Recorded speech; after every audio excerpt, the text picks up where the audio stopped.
Let's take a look at the reactions of aldehydes and ketones. And we'll start out by looking at the preparation of aldehydes and ketones. And the principal means of preparation of aldehydes and ketones is by the oxidation of the corresponding alcohol.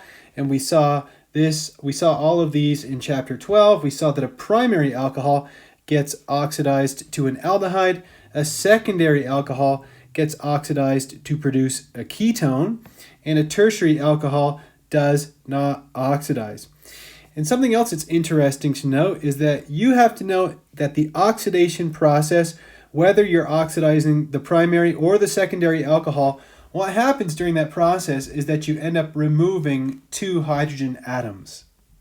And so here's an example of primary alcohol oxidation.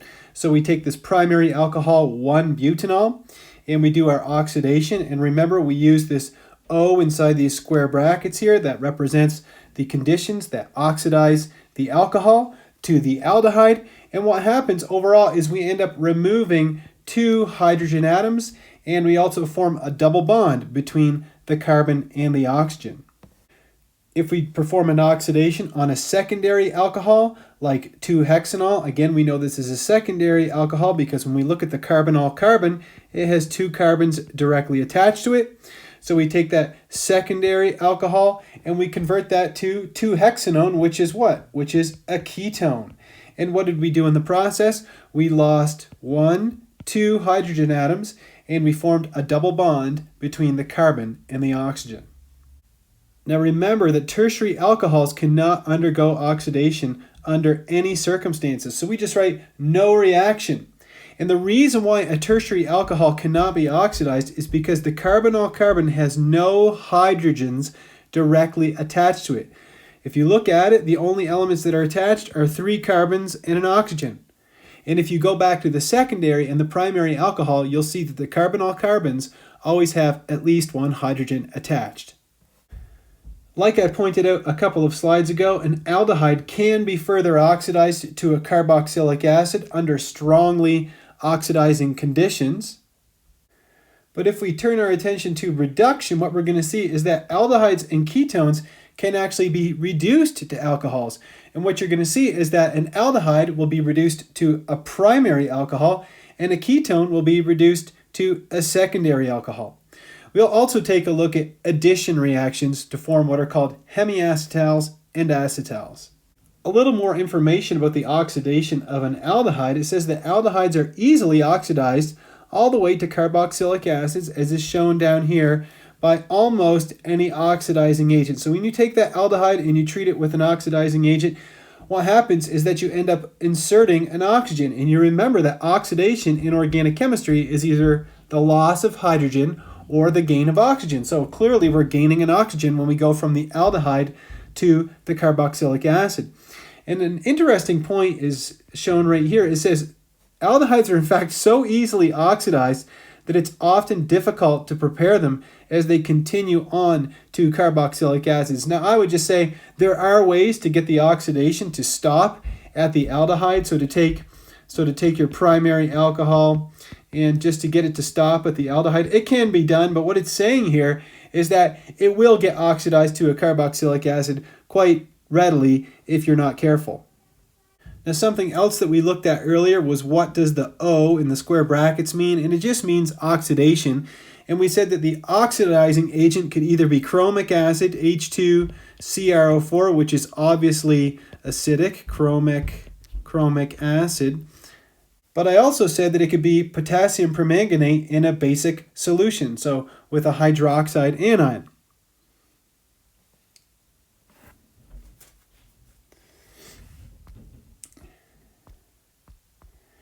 And when you do that reaction, instead of producing the carboxylic acid, since you are in base, the base would deprotonate any carboxylic acid formed, and you would end up with what's called a carboxylate. So we'll circle this and we'll say this is a carboxylate.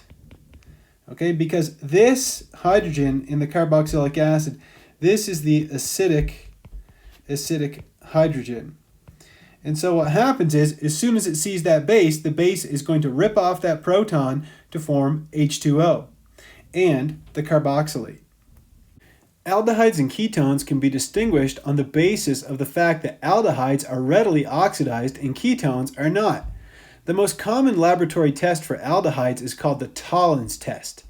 When exposed to what's called the Tollens reagent, which is a basic solution of silver and ammonia with a positive charge, an aldehyde undergoes oxidation. The silver ion is reduced to silver metal as the aldehyde is oxidized to a carboxylate anion. Silver metal precipitates from the solution and coats the flask, producing a smooth silver mirror, as shown here. The test is therefore often called the Tollens silver mirror test. The commercial manufacture of silver mirrors uses a similar process. Ketones cannot be oxidized to carboxylic acids and do not react with the Tollens reagent. And so the take-home message is that the Tollens reagent or the Tollens test can be used to distinguish between an aldehyde and a ketone. If you take an aldehyde and you treat it with the Tollens reagent, you end up with the beautiful silver mirror. If you take a ketone and treat it with the Tollens reagent, you do not get a silver mirror. Another test that is used to distinguish between aldehydes and ketones is Benedict's test. Here, a buffered aqueous solution of copper 2 hydroxide and sodium citrate reacts to oxidize aldehydes but does not generally react with ketones. Copper 2 is reduced to copper 1 in the process.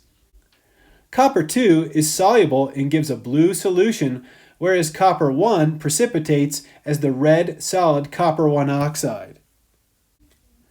All simple sugars or monosaccharides are either aldehydes or ketones. We'll look at this later in the class. Glucose, shown here, is an aldehyde sugar that is commonly called blood sugar because it is the sugar found transported in the blood and used for energy by many cells. In uncontrolled diabetes, glucose may be found in the urine. One early method used to determine the amount of glucose in the urine was to observe the color change of the Benedict's test. The amount of precipitate formed is directly proportional to the amount of glucose in the urine. The reaction of glucose with Benedict's reagent is represented here in this equation. So here's the aldehyde group in my glucose molecule. I react it with my Benedict's reagent, which has the copper 2+, which is blue, and I know that I had an aldehyde in my glucose molecule because it gets oxidized to the carboxylate. And how do I know that? Because I form copper 1 oxide, shown here, and copper 1 oxide is red. So you can just use the color change in the Benedict's test to determine whether you have an aldehyde or not. Aldehydes and ketones are both readily reduced to the corresponding alcohol by a variety of reducing reagents. The classical method of aldehyde or ketone reduction is hydrogenation. The carbonyl compound is reacted with hydrogen gas, shown here, and a catalyst, either palladium, platinum, or nickel, and it's put in a pressurized reaction vessel. Heating might also be necessary. The carbon-oxygen double bond in our carbonyl group, shown here, is reduced to a carbon-oxygen single bond in our alcohol. The addition of hydrogen to the carbon-oxygen double bond is shown in this equation highlighted in green. And so not only do you break that double bond, but you end up adding both of these hydrogen atoms to the oxygen and the carbon to form the alcohol. So to summarize, an aldehyde produces a primary alcohol and a ketone produces a secondary alcohol. Okay, next we're going to take a look at addition reactions that produce what are called hemiacetals and acetals. So the principal reaction is the addition reaction across the polar carbon-oxygen double bond, so the carbonyl. And it's very similar to the addition hydrogenation of alkenes, except that what happens is we're adding an alcohol essentially, or the parts of an alcohol across that carbonyl double bond or that carbonyl bond, and it requires a catalytic amount of acid in order to get that reaction to occur. And the way we represent that catalytic amount of acid is we always just use H+ to represent that. And so what we're going to see is when we take an aldehyde or a ketone and we react that with an alcohol and a catalytic amount of acid, that the first thing we're going to get is a hemiacetal.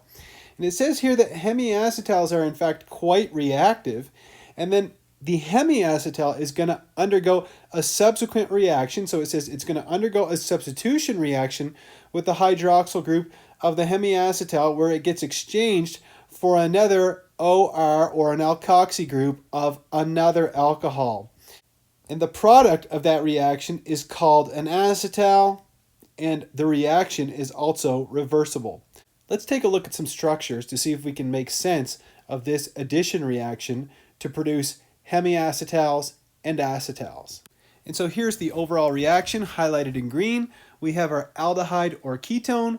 We treat that with an alcohol. Now notice they've specifically drawn the alcohol in such a way. They could have drawn it like this. They just could have drawn ROH like this and put the number 3 like that. But they chose to show the hydrogen and the alkoxy portion of the alcohol separated. And they did that deliberately, because what happens when you treat that with a catalytic amount of acid, and again, this is a reversible reaction, you end up producing the hemiacetal.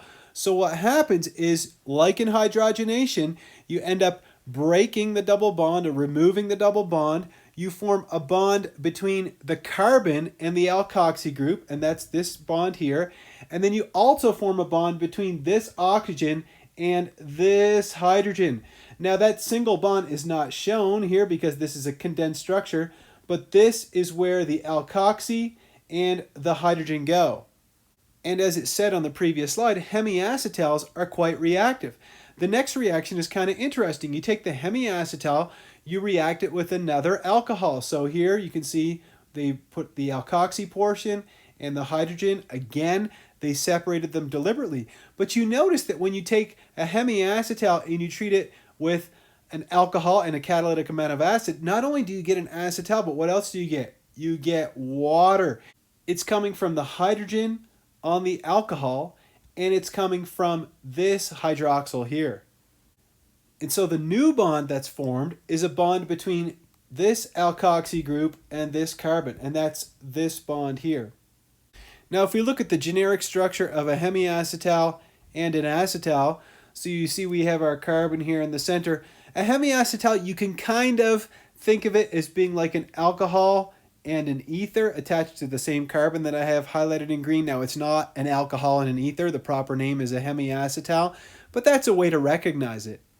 And then for an acetal, you have the carbon here, and it's kind of like you have two ethers attached to that carbon. Again, it's not a double ether or anything like that. It's an acetal, but it's an easy way to think of it. So now let's look at some examples. It says here the product of the addition reaction is what? The hemiacetal, and then we form the acetal. So here we have propanol, which is an aldehyde, and we have methanol. Now they've written it all here in this condensed structure all together, but I'm going to write it out like this. I'm going to put CH3O, and then I'm going to show the bond to the hydrogen. Because what are we doing? We're adding the OCH3, or the alkoxy. We're adding that to the carbon, and then we're adding this hydrogen, right? We're adding that to this oxygen, and we're breaking the double bond, and we form our hemiacetal. Now we can take that same hemiacetal shown down here, and we can react it with a second molecule of methanol, this time highlighted in blue. Now you have to remember that when you take the hemiacetal and you treat it with an alcohol, not only do you produce an acetal, you get what? Water.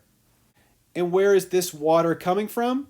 It's coming from this hydrogen from the alcohol and this hydroxyl group here.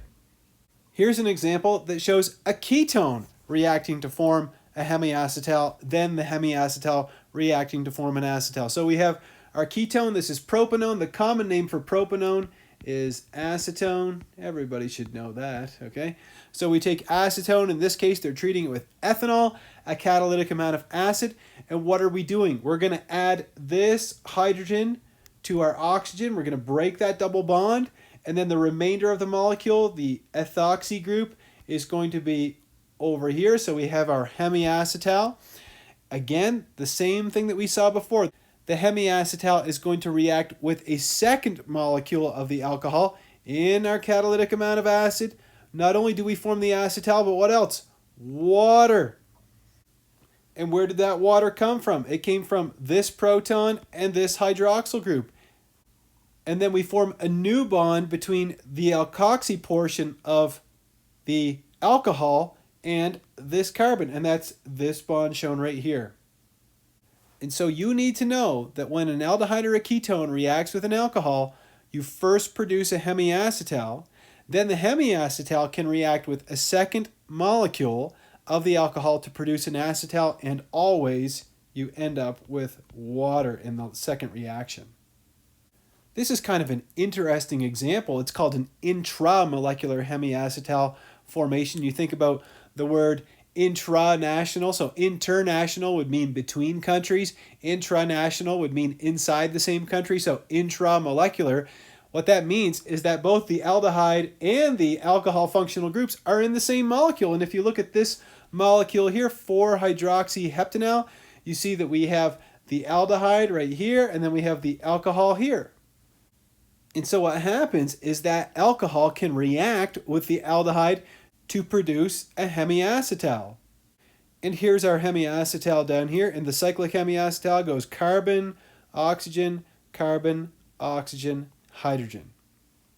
We're going to look at this intramolecular hemiacetal formation quite a bit when we study carbohydrates later on in the class, because if you look at glucose, it has many hydroxyl groups, but one of them is highlighted in red here, and we also have an aldehyde functional group. So what happens is the glucose molecule can arrange itself in such a way that the alcohol will react with the aldehyde to produce a hemiacetal. And these forms of glucose here are called the cyclic forms of glucose. And thus, when glucose goes from the open chain form to the cyclic form, the reaction is essentially nothing more than an intramolecular hemiacetal formation. Also, when disaccharides are formed, and we'll look at disaccharides quite a bit when we do a chapter completely on the study of carbohydrates, but what happens when you take two monosaccharides like galactose and glucose, they form what's called a glycosidic bond to form a disaccharide like beta-lactose, which is milk sugar. And what's happening is that the hemiacetal in galactose is reacting with the hydroxyl in glucose to produce this glycosidic bond. And a glycosidic bond is nothing more than an acetal. And what else do you get when you form an acetal? You get a water molecule. Many aldehydes and ketones may exist in an equilibrium mixture of two constitutional or structural isomers called tautomers. Tautomers differ from one another in the placement of a hydrogen atom and a double bond. One tautomer is the keto form, shown here on the left. The keto form has the structure typical of an aldehyde or ketone. The other form is called the enol form. The enol form has a structure containing a carbon-carbon double bond, which represents the alkene, ene, and a hydroxyl group, which represents the al, like from an alcohol. So you end up with the word enol. Because the keto form of most simple aldehydes and ketones is more stable, they exist mainly in that form.